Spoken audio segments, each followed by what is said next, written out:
अस्सलाम वालेकुम, this is Geo politics with Anila Shahzad. एक बहुत ही इंटरेस्टिंग खबर आपके साथ शेयर करनी थी कि इंडिया ने अपने जो ब्राह्मोस सुपरसोनिक क्रूज़ मिज़ाइल्स हैं जो कि इंडिया के अंदर तैयार होते हैं, और वो ऐसे क्रूज़ मिज़ाइल्स हैं जो कि इंडिया ने रशिया की मदद से बनाए हैं। यानी रशिया ने कुछ ना कुछ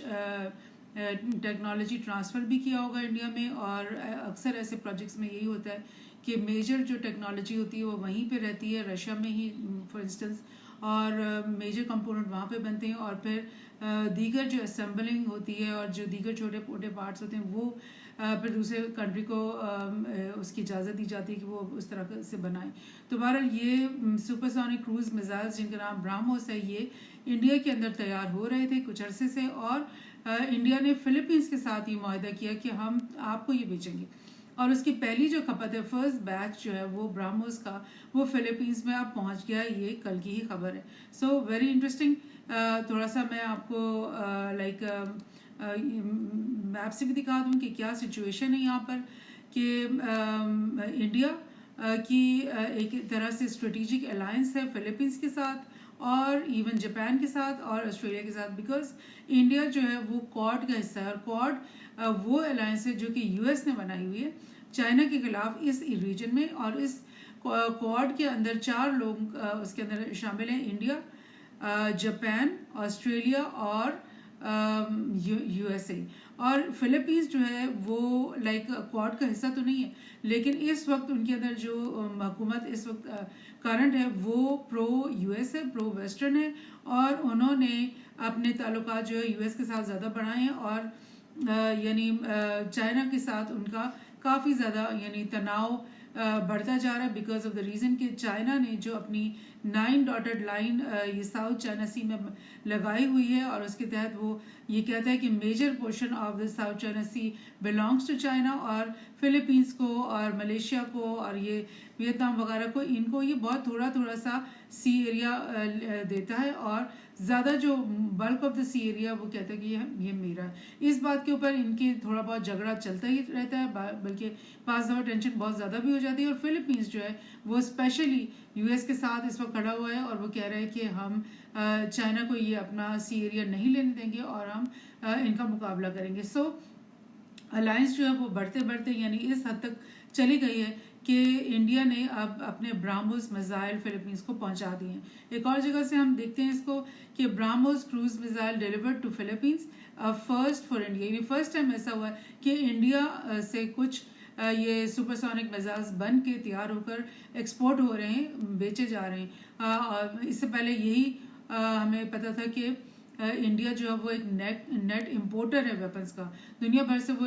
वेपन्स खरीदता है, लेकिन अब वो इस काबिल भी होता चला जा रहा है कि वो छोटे मोटे वेपन्स जो है वो बनाकर बेचना भी शुरू कर दे। और ये तो फर्स्ट बात है कि फर्स्ट टाइम है कि इतने बड़े यानी सुपरसोनिक क्रूज मिसाइल्स ब्राह्मोस जो है वो डिलीवर हो रहे हैं फिलीपींस को। और ये बात का भी आपको ख्याल रखना चाहिए कि जो रशिया है जिसने ये टेक्नोलॉजी इंडिया को दी होगी, क्योंकि कुछ साल पहले जबकि रशिया और इंडिया के ताल्लुकात बहुत अच्छे थे, तो इंडिया अपनी तमाम जो वेपन्स है वो रशिया से ही लिया करता था। लेकिन 1980s के बाद जब इंडिया जो है वेस्टर्न कैंप में चला गया, तब से रशिया के साथ उसकी जो ताल्लुकात है वो थोड़ा मतलब मान पड़ते गए, और यूएस के साथ बढ़ते गए, स्पेशली स्ट्रेटेजिक ताल्लुकात। तो अभी जो रशिया ने उसको टेक्नोलॉजी दे रखी है, जिसकी बात मतलब सिलसिला बहुत पुराने से चला आ रहा होगा, तो रशिया डेफिनेटली खुश नहीं होगा इस बात पे कि इंडिया जो है वो मिसाइल्स जो है फिलीपींस को दे, और फिलीपींस इनको इस्तेमाल करे बाद में चाइना के खिलाफ, जो कि इस वक्त रशिया का एक बहुत करीबी और कलीदी एला है इस वक्त। सो लेकिन जियो पॉलिटिक्स इस तरह मूव करती है, ये चीज़ें हमें समझनी होंगी। सो बहरहाल ये ब्राह्मोस तो उधर चले गए हैं, और चाइना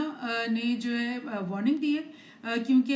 ये मिसाइल्स तो गए, लेकिन उसके अलावा यूएस और फिलीपींस मिल करके एक बहुत ही बड़ी जो है वो एक्सरसाइज, मिलिट्री ड्रिल کرنے لگے، نیول ڈرل کرنے لگے ہیں ساؤتھ چائنا سی کے اندر، اور اس کے خلاف چائنا نے یہ بولا ہے کہ آپ لوگ اس سے باز آ جاؤ، بلکہ اس نے تنبیہ کی ہے فلپائنس کو کہ یہ جو 22 اپریل سے 10 مئی کے بیچ میں جو اتنی بڑی یہ ایکسرسائز ہونے والی ہے، جس میں 16,000 سولجرز جو ہے وہ حصہ لیں گے، اور وہ اسٹیمولیٹ کیا کریں گے اس میں کہ جو ساؤتھ چائنا سی کے اندر آئی لینڈ کوئی بھی ہیں جو کہ چائنا نے قبضہ کیے ہوئے، اس کو ہم چائنا سے کیسے چھڑوائیں، تائیوان فیسنگ، اور اس کے علاوہ ساؤتھ چائنا سی کے اندر مزید جو بھی آئی لینڈز ہیں جن کا خدشہ ہے کہ چائنا ان کے اوپر حملہ کر لے گا یا قبضہ کر لے گا. سو یہ چیز جو ہے وہ چل رہی ہے، اور چائنا نے ان کو کہا ہے کہ ایسے مت کرو، اور فورن پاورز کو یہاں بلا کر ان کے ساتھ ملٹری ڈرل نہ کرو، اور ہمارے جو معاملات ہیں، ہمارے ریجن کے جو معاملات ہیں، وہ ہمیں خود ہی ریزالو کرنے چاہیے. اب میں آپ کو یہ تھوڑی سی ہسٹری بھی بتانا چاہ رہی ہوں فلپائنس کی، کہ جو اس سے پچھلے پریزیڈنٹ تھے ڈوٹرٹے ان کا نام تھا، جن کی پچھلی 2 ٹرمز میں ان کی حکومت رہی، ان کی تعلقات یو ایس کے ساتھ چائنا کے ساتھ بہت اچھے تھے. یہ تصویر میں آپ کو دکھ رہا ہے کہ چائنیز ایمبیسڈر کے ساتھ ڈوٹرٹے کی جو ہے میٹنگ چل رہی ہے، اور اس وقت ڈوٹرٹے نے جو ہے وہ کافی اس طرح کے بیانات دیے، اور اس نے بولا کہ چائنا ٹریڈ پیک جو ہے وہ اس کا ہم ساتھ دیتے ہیں، اور ہم جو ہے اوباما کی جو اس وقت ایک خواہش بھی تھی، اور اس سے بہت بڑی مہم چلا رکھی تھی کہ ہم ٹرانس پیسیفک پارٹنرشپ بنائیں، جس میں ہم یہ تمام جو ساؤتھ ایسٹ ایشیا کی جو کنٹریز ہیں، یہ تمام جن میں یہ Laos, Thailand, Cambodia, Philippines, Indonesia, Malaysia, سب کو ہم یو ایس کے ساتھ جوڑ لیں اور چائنا سے ان کو بریک آؤٹ کر دیں. تو وہ اس میں اوباما جو ہے وہ بری طرح سے ناکام ہو گیا تھا، اور اس وقت ڈوٹرٹے نے جو ہے کافی مخالفت کی تھی اوباما کی. اس نے ایون مطلب ایک بہت بری بات ہے کہ مطلب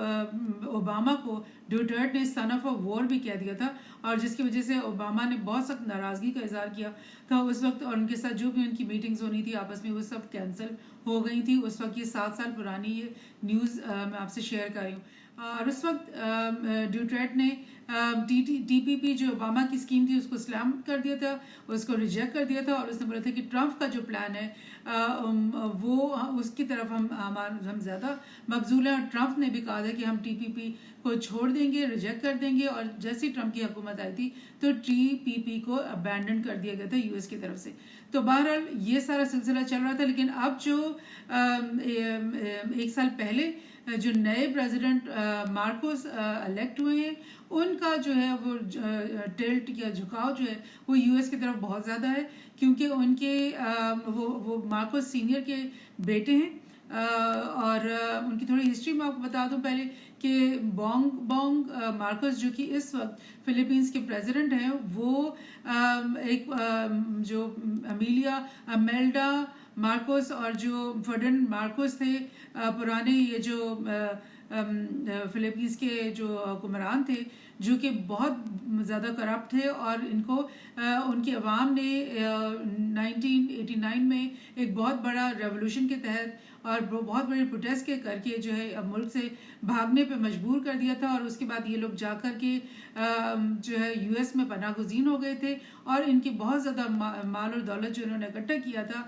تقریباً 10 سے 15 بلین ڈالرز جو انہوں نے اپنے فلپین سے لوٹا تھا، وہ غالباً وہ سوئس بینکوں میں اور یو ایس کے بینکوں میں وہ سب لے کر چلے گئے تھے، اور اس کی وجہ سے وہ بالکل یعنی ایک ویلن بن گئے تھے اس ملک کے اندر. اور یہ آپ دیکھ رہے ہیں ان کی میوزیم میں مارکوس کی جو بیوی ہے امیلڈا، اس کے 800 جوتوں کی نمائش ادھر کی جاتی ہے، جس سے پروف ہوتا ہے کہ وہ کتنے بڑے کرپٹ لوگ تھے. بہرحال یہ سب کچھ تو ہوا، مگر اب کچھ سالوں پہلے بونگ مارکوس جو ان کے بیٹے ہیں وہ واپس آ گئے کچھ ڈیلز کر کے گورنمنٹ کے ساتھ، اور پھر انہوں نے آہستہ آہستہ پالیٹکس میں، یعنی پہلے وہ ڈسٹرکٹ لیول میں، کاؤنسلر لیول میں انٹر ہوئے، اور آہستہ آہستہ بلکہ کہنا چاہیے بہت تیزی سے وہ مین اسٹریم پالیٹکس میں آ گئے. اور یعنی ان کی خاص بات یہ تھی کہ انہوں نے جتنی بھی یعنی پالیٹکس کی واپس آنے کے بعد، وہ بہت زیادہ پرو پیپل اور پرو ڈیموکریسی قسم کی پالیٹکس انہوں نے کی، اور اپنا امیج انہوں نے بلڈ کیا کہ وہ آلدو کہ مارکوس کے بیٹے ہیں لیکن وہ کرپٹ نہیں ہے، اور وہ फिलीपींस की पॉलिटिक्स में एक पॉजिटिव रोल प्ले करना चाहते हैं, और इसी वजह से अवाम ने उनको एक्सेप्ट किया और उनको ये जो पिछला इलेक्शन हुआ है उसमें उनको एक लैंड स्लाइड विक्ट्री हासिल हुई और वो अब इस वक्त फिलीपींस की प्रेसिडेंट हैं। मगर जो फ़र्क है वो ये है कि उनकी जो टिल्ट है वो यूएस की तरफ है, जबकि जो इससे पिछले प्रेसिडेंट थे ड्यूटरेट, उनकी टिल्ट जो है वो चाइना की तरफ थी। सो अब जबकि ये मार्कोस जूनियर जो है ये अपना आ गए हैं, तो इन्होंने यूएस के साथ डील्स भी की हैं। इन्होंने क्या किया है कि Biden Marcos announce infrastructure plans to counter Chinese project, यानी मार्कोस ने आने के बाद जो बीआरआई में फिलीपींस के बहुत सारे प्रोजेक्ट्स के साथ साइन अप हुए हुए थे, उन सबको उन्होंने बैडन कर दिया। उन्होंने बोला कि हम चाइना के साथ बीआरआई के प्रोजेक्ट्स नहीं करेंगे, बल्कि उसके बदले बाइडन के साथ मिलकर हम एक नया सेट ऑफ प्रोजेक्ट्स करेंगे फिलीपींस के अंदर। ये देखिए, months after Manila withdrew from China's belt and road projects, Washington announce infrastructure projects in Philippines. और इससे पहले मार्कोस ने बीआरआई समिट भी स्किप कर दी थी, और उसके बदले में उनकी बात जो हो रही है कि पीजीआई लुजॉन कॉरिडोर के नाम से एक बहुत बड़ा प्रोजेक्ट का सिलसिला जो यूएस के साथ मिलकर के अब वो करेंगे। लेकिन प्रॉब्लम ये है कि यूएस के पास फंड्स तो हैं नहीं, जितने फंड्स चाइना के पास हैं उनके भरे हुए बैंक्स सरप्लस मनी से, यूएस तो वो खुद ही अंडर डेप्ट है, तो ये किस तरह से वो ये इतना बड़ा प्रोजेक्ट करेगा। बहरहाल यूएस के जो लोग हैं वो कह रहे हैं कि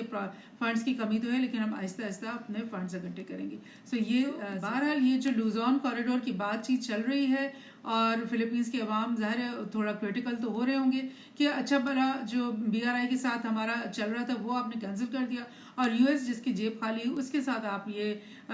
जो है वो कॉरिडोर बनाने की बात कर रहे हो। और इससे पहले यूएस को बहुत सारे मिलिट्री बेसिस भी दे रखे हैं, नए नए मिलिट्री बेसिस देने का ऐलान भी कर रखा है। तो अब उस चीज़ को कवर करने के लिए मार्कोस ने ये बात कही है 2 दिन पहले। उसने बोला है कि हम यूएस को कोई भी नए मिलिट्री बेसिस देने का हमारा कोई प्लान नहीं है, ताकि अवाम को का जो गुस्सा ठंडा करने के लिए उन्होंने गालिबन ये बात कही है। और उन्होंने बोला कि जो पहले दे दिए बेसिस तो दे दिए, अब हम मज़ीद उनको मिलिट्री बेसिस नहीं देंगे। लेकिन वो सब तो ठीक है, मगर अब जो ये मिलिट्री नेवी एक्सरसाइज करने लगे हैं और जो वो इंडिया से मिसाइल्स खरीद रहे हैं, तो ये तो सब वही बात है कि सब मूव्स जो हैं वो एंटी चाइना मूव्स हैं, जिसकी वजह से फिलीपींस जो है वो इन केस ऑफ वॉर जो है सबसे पहले जिन ममालिक के ऊपर चाइना हमला करेगा वो उनमें से एक सर फहरिस्त जो है वो फिलीपीन ही होगा, जिसकी मतलब फिलीपींस के लोगों को बहुत ज़्यादा तशवीश होनी चाहिए। Thank you.